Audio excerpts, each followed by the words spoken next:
Hey everybody, so welcome to our first day of Google Classroom.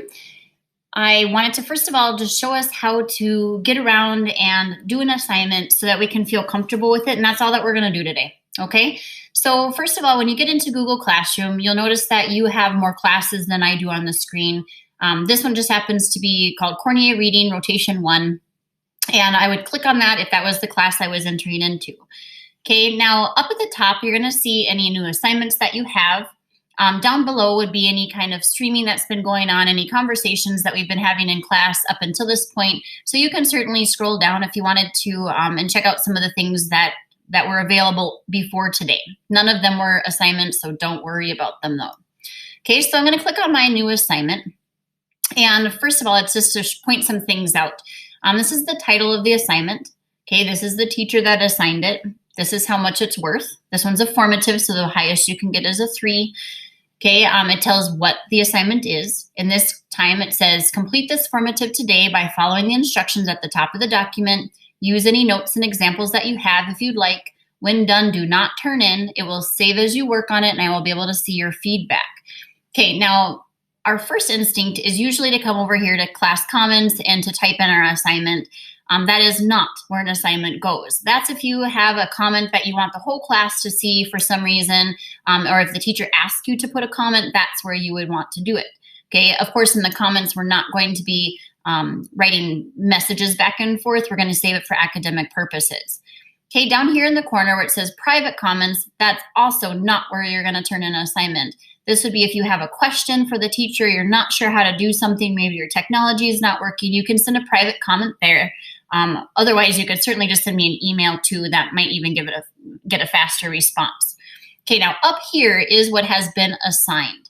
Okay, sometimes you'll use this where you're going to create a Google Drive document, or you're going to add a photo or something like that. You might use that.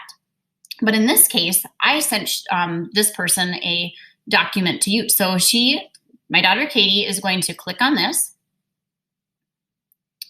Okay, and she's going to follow the directions, okay, just like it was in front of her on a normal school day. Okay, so in this case, she's going to highlight the different parts of the essay. These are the colors that she's going to use. And as she's going through highlighting various things, she'd come up here to the highlight color. She would choose the color that she wants, okay? So something like that. Now, what I don't want for her to be worried about is I don't want for her to turn it in. This is normally where you'd go if you were turning something in.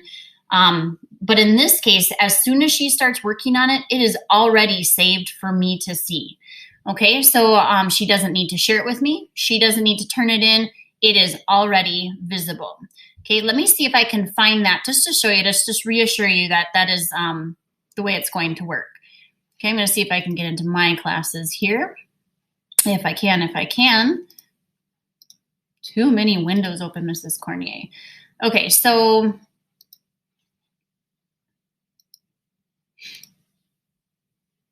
right, I'm going to go to my Rotation 1 class. This is the assignment that I had put out there for one student, for Katie Cornier.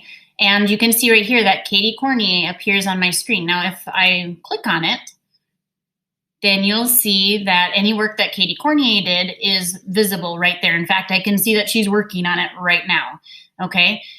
The reason that I don't want you to turn it in sometimes is that once it's turned in, you can't fix anything, okay?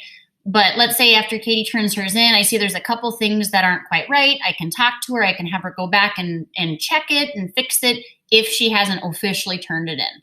Okay, so whenever you are looking at your instructions, if it says do not turn in, like right here, that is why. Okay, there might be other times when a teacher says turn it in when you're done, and at that point you would go ahead and certainly turn it in if that is the case. Okay, if you have any questions, let me know. This is all for today, and then tomorrow we'll start back up again. Thanks for coming. Bye.